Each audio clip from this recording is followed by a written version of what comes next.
guys are doing well. I am super pumped to create this video on DILR because I really want you all to make this your strength section. Actually, for the three sections that exist for CAT, QA was never my strength and VARC was always fluctuating. So the only option left for me to make my strength was DILR. And when I started practicing it, I realized that it was actually a natural strength of mine, and I'll be revealing ahead why it was the case. But if you believe that DILR is a tough section and is probably the toughest section among all the sections of CAT, I'm going to burst that myth for you today. No one is in an advantage when it comes to DILR. In QA, someone with a strong mathematic background can be at advantage, or in VARC, someone who already has a good enough reading speed can be at an advantage, whereas in DILR, you have no defined syllabus, no structure, and no end to preparation at all. Which is why I believe this section requires just two skills, which I'll be sharing in this video. So unlike the other videos on Quant and VARC, the structure of this video is going to be pretty simple. I'm going to tell you how you can prepare for two things that are needed for DILR, logic and speed. And for both of them, I'll be sharing some resources, and for logic, I'll also be revealing the method of preparation. So let's begin. So to begin with the resources to build your logic, the first thing you need is a dedicated book or a study material. So I used Arun Sharma's logical reasoning book as well as DI book. You can find the feedback in the description. And I also used the time material.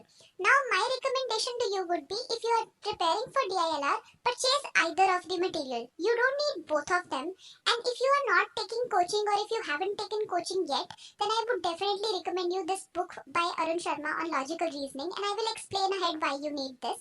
But also keep in mind that both these are just for basics preparation, and the questions that you will see in them are not at par with the CAT level. So does that mean they are not of any use at all? No, that's not the case. They are useful for someone who is not familiar with the concept of DILR and the kind of sets that appear in the exam. These will help you in building those basics. The next resource that you might need are sectional tests and mock tests. Now, in the beginning, you might feel like I don't have them and I can't purchase them at the moment, which is totally fine. But these are the kind of material which are going to help you with questions that are at par with the CAT level. The third resource that I used were bank PO questions online. Now you might feel like they are definitely not at par with the CAT level, so why to go ahead with them? That is because in the entire process of preparation, I decided to treat each DILR question as a treasure and to take it as a challenge to crack the code behind it. And that is what I would recommend you to follow as a process throughout your journey. The only way to crack this section is to expose yourself to a variety of questions. Actually, if I have to break it down into 3 steps, they would be: first, expose yourself to the multiple types of questions that might exist under the umbrella of DILR. Second is to become comfortable with the unknown sets, because most likely you are going to face unconventional sets in the final DILR section in the CAT exam. And third, you have to enjoy the entire process of solving this question. So this was about resources. Now I will tell you about the method of preparation. The first step is to understand the different types, which is why I recommended to purchase either of the books. In the final exam, you might face a scenario like this wherein you will have to skip certain sets in DILR. And one of the best ways to choose which sets to attempt is the familiar ones. So you need to know which all types actually exist under DILR and how to go about them. In the beginning, I would recommend you to solve at least 10 sets of each type and then pick and choose whatever comes to your mind. So rather than what I did for QA, which is attempting each chapter first and then moving on to the next chapter, in DILR, I solved 10 sets of each type and then I mixed and matched and picked any chapter at random and started solving its questions, which made sure that I did not get demotivated in the entire process of DILR preparation. The second thing I did was to solve even the non-CAT type questions. Now, they might not directly appear in the CAT exam. For example, complete the series on blood relations, but they will definitely help you in building your logic, which I believe is important. At max, this step is going to take you 2 to 3 months. So I would recommend that no matter which stage you are in currently, if you have ample time for DILR preparation, start solving 10 sets of each type. The second step is to become comfortable with the diagrams of different types. This is important because one, it becomes an automatic process for you to draw the right diagram, and two, it helps you avoid silly mistakes or maybe redrawing the diagram in the final exam. So for example, in the seating arrangement questions, if you come across a circular arrangement question, this is how the diagrams need to be drawn, whether it's 4 people, 6 people, 8 people or 10 people.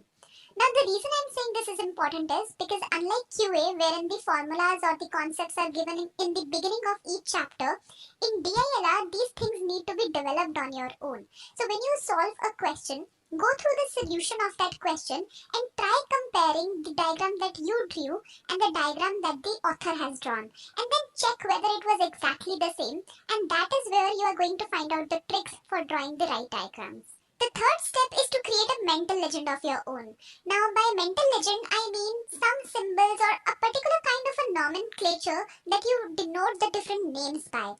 So, as you might be aware, in DILR questions, there are a lot of names like Ram, Sham, Savita, Geeta, and you have to make them sit around a circular table or maybe around a rectangular table. And what happens is that in the exam, there might be constraints like some of them are male, some of them are females, and if you end up writing all this information down, it is going to cost you a lot of time, plus you are going to make silly mistakes because you'll be writing so much. So rather than doing that, develop a mental legend of your own, which you might automatically be doing. For example, I used to denote all the females by circles and all the males by squares, and I would write only the first few alphabets of their names. You can have a nomenclature of your own like this, and you can decide whatever it may be, but what you have to do is you have to keep it consistent throughout your preparation journey so that in the final exam it becomes automatic and you don't make any silly mistakes. The fourth and the final step is to decode the constraints. This is the most important step. So whenever you see a DILR question, the constraints of the question should be challenging enough for you to think of all the possible ways of solving the question. So let's say there is a constraint which says 7 people need to be seated in a row and B sits exactly between A and C. So what comes to your mind when you think of this statement? Now, the obvious thing that might come to your mind is maybe placing them like this. But then you must also try to understand that this is a tricky constraint that the author has definitely put in to make sure that you make a mistake. So you then also have to think of other ways to make B sit exactly between A and C. For example, these all types. So when you see any constraint in the DILR set, the first agenda for you should be to think of all the different possible ways and not stop at the very first thing that comes to your mind. With this, we come to an end of the logical building part. The second thing is how to build your speed for DI mental calculations. For this, I will recommend you 5 resources that helped me. The first one is the website called Math Trainer. This is a free website. You can just start the game using either your phone or your desktop, and the moment you start the game is going to give you some calculations to perform. For example, 2 plus 2 or 3 plus 2. And basis the time you take to solve those questions, it is going to tell you how much you can level up after each level. There are about 100 levels in total, and the entire exercise is going to help you build your calculation speed for DI. So I would highly recommend you to check this out. There is another website called Rank Your Brain which you can go through, which is of a similar type. The second is to learn some Vedic math tricks. So in the beginning of preparation, I watched a lot of YouTube videos to learn these tricks. I will share a link in the description of a video that you can watch. That video contains about 100 Vedic math tricks that can help you with faster calculations. Now in the exam, you might need some quick shortcuts to perform these calculations, and what I would recommend is go through 10 of these tricks on each day, and the following day just practice them. This way you'll be able to go through all the 100 tricks in just 20 days. So consider it like an investment which is going to pay huge returns in the long run. The third one is an app called Mind Games. This is probably one of the best resources out there to check how good you already are at logical reasoning. In fact, everyone in my family has used this app, and we used to compete internally to check who is better at logical reasoning.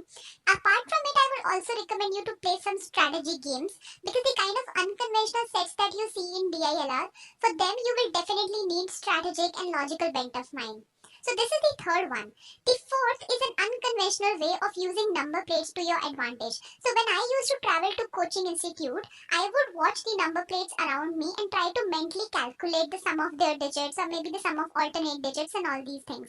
Now that you might not be traveling right now, you can use your leisure time and the numbers around you and start calculating them at random and check whether you're able to perform those calculations or not. And the final resource, which you might already be aware of, is a golden book which contains cubes, tables, factorials, all those things to help you speed up your calculation. And I would recommend you to revise this golden book every weekend or whenever you get time. I will link my golden book again in the description or in the suggested videos above, and you can directly copy the entire book and revise it on your own. The final thing I would want to share with you is why DILR was a natural strength of mine. So when I was in school, I used to give a lot of aptitude-based Olympiads in which you get questions like which image will come next or complete the series. I used to love solving those questions and they used to make me very curious. I believe that in order to crack this section, you really need to work your mind, and you also need to develop that ability to practice as much as possible, because after a certain point of time and after a certain amount of practice, you are going to develop a certain logical bent of mind which is going to be required to crack this section. So if a person who has not practiced throughout the entire journey of CAT preparation believes that they can do it in the last 2 or 3 months, I would not say it's possible. In fact, to crack this section, starting from the very beginning and practicing whenever you can find whatever little time that you can find is going to help you the most. So treat this section with utmost respect and take out time for it from the very beginning whenever you find time and solve the questions. This was all from my side, guys. If you have any queries, put them down in the comments, and thank you so much for watching the video.